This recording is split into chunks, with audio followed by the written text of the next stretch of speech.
রমজানে মৃত ব্যক্তির জন্য কিভাবে দোয়া করব? অনেকেই বলে রমজান মাসে নাকি মুর্দারা বাড়িতে আসে, এটা কতটুকু সত্য? স্বপ্নদোষ হলে কি রোজা ভেঙে যাবে? আমার দাদি অতি বৃদ্ধ এবং অসুস্থ, তিনি রোজা রাখতে পারেন না, করণীয় কি? রমজান রোজা রেখে হাত পায়ে নখ কাটা যাবে কিনা? রমজানে মৃত ব্যক্তির জন্য কিভাবে দোয়া করব? কোনো খতম বা এ ধরনের কিছু করা জায়েজ আছে কিনা? খুবই প্রাসঙ্গিক একটি প্রশ্ন করেছেন আমাদের এক বোন।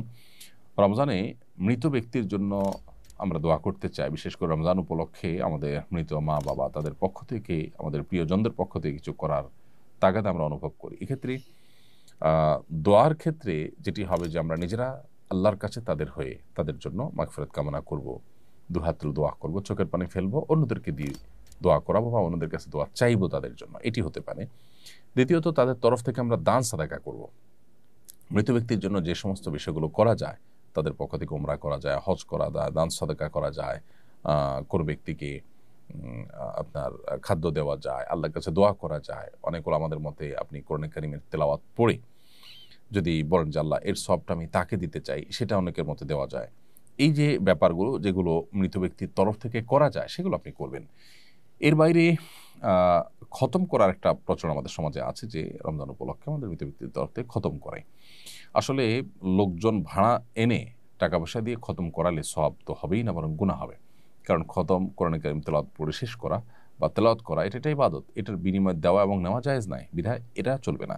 হ্যাঁ, আপনারা পরিবারের সদস্যরা কেউ কোনো অংশ তেলাওয়াত করলেন, করে এটার সওয়াব যেন আল্লাহ তাকে দেন সেই হিসাবে আপনি নিয়ত করলেন, বাস এটা হতে পারে। এবং আপনারা নিজেরা ভাগযোগ করে নিলেন, পুরো 30 পারা কোরআন নিজেরা ভাই বোন বা আত্মীয় স্বজনরা ভাগ করে নিলেন, এবং সবাই যে যেটুকু পড়লেন এটার সব যেন আল্লাহ তাআলা তাকে পৌঁছে দেন, সেজন্য দোয়া করি। এটা হতে পারে অনেক ইমামদের মধ্যে, সেটির সুযোগ রয়েছে। রমজান রোজা রেখে হাত পায়ে নখ কাটা যাবে কিনা? জি ভাই, রমজান রোজা রেখে হাত পায়ে নখ কাটা যাবে, চুল কাটা যাবে, কোনো অসুবিধা নেই। আপনি সরিষার তেল অথবা অন্য কোনো প্রসাধনী, হালাল প্রসাধনী ইত্যাদি মাখতেও পারবেন, কোনো অসুবিধা নেই, এতে রোজা ভঙ্গ হবে না। আতর ব্যবহার করতে পারবেন, সোয়াক করতে পারবেন, এর ফলে রোজা ভঙ্গ হবে না। দিনের বেলা ঘুমানোর পরে স্বপ্নদোষ হলে কি রোজা ভেঙে যাবে? রোজাদার ব্যক্তি দিনের বেলা যদি তিনি ঘুমিয়ে পড়েন এবং দিনের বেলা যদি তার স্বপ্নদোষ হয়, তাহলে এর ফলে তার সিয়াম ভঙ্গ হবে না, তার রোজা ভঙ্গ হবে না, কারণ এটা তার হাতে নয়। তবে ইচ্ছাকৃত বীর্যপাত ঘটালে সেটি অবশ্যই রোজা ভঙ্গের কারণ হবে, স্ত্রী সবাসকৃত রোজা ভঙ্গের কারণ হবে, সেটি বলাই বাহুল্য। কিন্তু স্বপ্নদোষ হলে যদি বীর্যপাত হয়ও, তার ফলে তার রোজা ভাঙবে না, তবে গোসল ফরজ হবে, সেই হিসাবে তিনি গোসল করে নামাজ আদায় করবেন। ডায়াবেটিস পরীক্ষার সময় সামান্য রক্ত বের করা হয়, রোজা অবস্থায় ডায়াবেটিস পরীক্ষা করা যাবে কি না?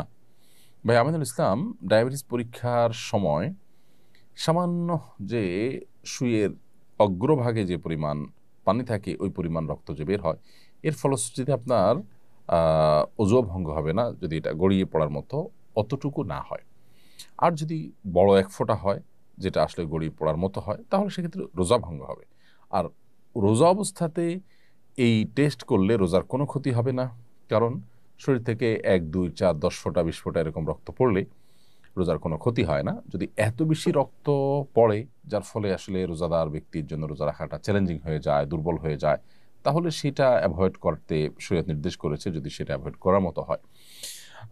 তবে আপনার 1 ফোঁটা 2 ফোঁটা রক্ত আপনি নিলেন, অথবা 1 সিরিঞ্জ রক্তই নিলেন বা 2-4 সিরিঞ্জ রক্ত নিলেন, যেটা আপনি ব্লাড টেস্ট ইত্যাদি করার জন্য, সেক্ষেত্রে এর কারণে রোজার কোনো ক্ষতি হবে না, রোজা রেখে এগুলো করা যাবে ইনশাআল্লাহ তাআলা। আমার দাদি অতি বৃদ্ধ এবং অসুস্থ, তিনি রোজা রাখতে পারেন না, করণীয় কি? বোন আমেনা, আপনার দাদি যিনি অতি বৃদ্ধ এবং বয়সাধিক্যের কারণে তিনি রোজা রাখতে পারেন না, এবং এরকম ব্যক্তি সুস্থ হয়ে আবার কখন রোজাগুলো রাখবেন সেই সম্ভাবনা একেবারেই ক্ষীণ, নেই বললেই চলে। এরকম ব্যক্তিদের জন্য শরিয়ার বিধান হলো ফিদিয়া দেওয়া। আল্লাহ রাব্বুল আলামিন কোরআনে হাকিমে বলেছেন, ওয়া'আলাল্লাযীনা ইউতিকুনাহু ফিদিয়াতু তা'আমু মিসকিন, যারা সিয়াম রাখতে শারীরিকভাবে অপারগ, তারা সিয়ামের পরিবর্তে ফিদিয়া দিয়ে দিবে। ফিদিয়া হলো যতগুলো রোজা তার ভাঙতি পড়বে, সেই রোজাগুলোর বিপরীতে একজন করে মিসকিনকে খাদ্য দিবে। সেক্ষেত্রে একজন মিসকিন দুবেলা খেতে পারেন সেরকম ব্যবস্থা করে দিবেন, এবং 30টা রোজার জন্য 30 জন মিসকিনকে দুবেলা খাবার দিয়ে দিবেন। শুধু যদি চাল কিনে দেন, তাহলে সেক্ষেত্রে আমরা যে ফিতরা দিয়ে থাকি, একটা রোজার জন্য একটা করে ফিতরা, 30টা রোজার জন্য 30টা ফিতরার সমপরিমাণ খাদ্য আপনি কোনো গরিবকে কিনে দিলেন।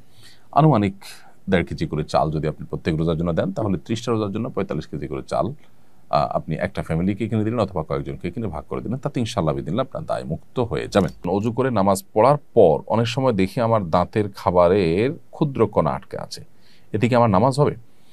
বোন রামিসা, আপনি অজু করার পর যদি ক্ষুদ্র কণা আপনার দাঁতে লেগে থাকে এবং সেটা এতটাই ক্ষুদ্র যে একটা চনাবুট এর চাইতেও ছোট ক্ষুদ্র, তাহলে এর কারণে আপনার রোজার কোনো অসুবিধা নেই, যদি এটা পেটেও চলে যায়। আর যদি আটকে থাকে আর আপনি এটা বের করে ফেলে দেন, তাহলে তো কোনো অসুবিধাই নেই, যাই হোক না কেন। অনেকেই বলে রমজান মাসে নাকি মুর্দারা বাড়িতে আসে, এটা কতটুকু সত্য? রমজান মাসে মুর্দারা বাড়িতে আসে মর্মে যে কথা প্রচলিত আছে আমাদের সমাজে, সেটা একেবারেই ভুল এবং ভ্রান্ত কথা, এর কোনো বাস্তবতা নেই, নিছকই মন গড়া কথা। বিদায় এখান থেকে আমরা যথাসম্ভব মন গড়া কথা থেকে আমরা বিরত থাকার চেষ্টা করব। এরপর প্রশ্ন হলো, রোজা অবস্থায় ইনসুলিন গ্রহণ করা যাবে কি না? রোজা অবস্থায় ইনসুলিন গ্রহণ করা যাবে, কারণ যে ইনসুলিনটা আমরা গ্রহণ করি সেটা আমাদের আসলে পাকস্থলীতে বা পেটের ভেতরে যায় না, খাদ্যের কাজ দেয় না, এটা জাস্ট চামড়ার নিচে এটি থাকে, যার কারণে এই ইনসুলিন আপনি রোজা অবস্থায় গ্রহণ করতে পারবেন। রোজা অবস্থায় চোখ, নাক ও কানের ড্রপ ব্যবহার করা যাবে কিনা? বোনামিনা, রোজা অবস্থায় আপনি চোখে ড্রপ ব্যবহার করতে পারেন, কানে ড্রপ ব্যবহার করতে পারেন, তবে নাকে ড্রপ ব্যবহার করতে পারেন না, কারণ নাকের যে ড্রপ সেটা আপনার নাকের ছিদ্র হয়ে কণ্ঠনালী হয়ে আপনার পেট পর্যন্ত যেতে পারে, সেজন্য এটা আপনি করতে পারবেন না। আর চোখ এবং কানের ড্রপ এটা আপনি ব্যবহার করতে পারবেন, কারণ বিশুদ্ধ মত অনুযায়ী, গবেষণা অনুযায়ী চোখ এবং কানে যে ড্রপ ব্যবহার করা হয়ে থাকে সেটা আমাদের পেটে যাওয়ার সম্ভাবনা একেবারেই ক্ষীণ। এর মধ্যে একটা তো আছে যে পেটের সাথে যাওয়ার কোনো কানেকশনই নেই, যার কারণে এগুলো আপনি ব্যবহার করতে পারবেন। বিগত রমজানের কাজা রোজা না রাখলে কি সামনে রমজান রোজা হবে না?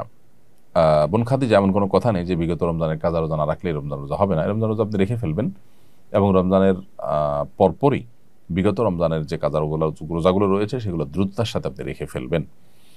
নাসরিন আক্তার সৌরভ, আপনি লিখেছেন কিভাবে মোবাইল ফোনের প্রতি আসক্তি কমানো যায়? বোন নাসরিন আক্তার, মোবাইল ফোনের প্রতি আসক্তি কমানোর জন্য নিজেকে নিয়ন্ত্রণ করা যদি কঠিন হয়, তাহলে সেক্ষেত্রে প্রয়োজনে স্মার্টফোন ছেড়ে বাটন ফোনে চলে আসতে হবে। কিছুদিনের জন্য যদি আপনি চেষ্টা করেন, অসম্ভব কোনো বিষয় নয়। কিছু কিছু হয়তো অসুবিধা হবে, কিন্তু সেগুলো আপনি ওভারকাম করতে পারবেন। মহিলারা কি পিল খেয়ে মাসিক বন্ধ রেখে রোজা রাখতে পারবেন? মহিলারা পিল খেয়ে মাসিক বন্ধ রেখে রোজা রাখতে পারবেন যদি তাদের শরীরে বড় কোনো ক্ষতির আশঙ্কা না থাকে। যদি বড় কোনো সাইড এফেক্ট হতে পারে এরকম মনে হয়, তাহলে সেক্ষেত্রে নিজের শরীরকে ক্ষতি করে ধ্বংস করে আপনি এটা করতে পারেন না। আল্লাহ বলেছেন, ওয়ালা তুলকু বিআইদিকুম ইলা তাহলুকা, তোমরা নিজেদেরকে ধ্বংসের দিকে ঠেলে দিও না। বিধায় নিজেদের ক্ষতি করে এরকমটি করা উচিত হবে না। আর এমনিতে যদি ক্ষতির কোনো আশঙ্কা না থাকে তাহলে এটি করতে পারেন। সাহরি খেতে না পারলে কি রোজা হবে?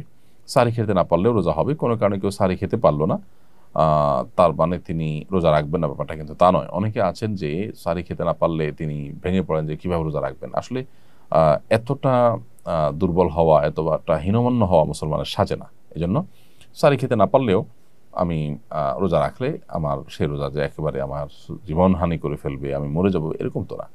এই জন্য হিম্মত করা দরকার। তাছাড়া সাহারি খাওয়াটা এটা রমজানে রোজার একটা সুন্নত আমল। এর ফলে রোজার মূল স্ট্রাকচার ফরজ বা ওয়াজিব তো আর ছুটছে না, যার কারণে আপনার রোজা হয়ে যাবে। আস-সুন্নাহ ফাউন্ডেশন, উম্মার স্বার্থে সুন্নাহর সাথে।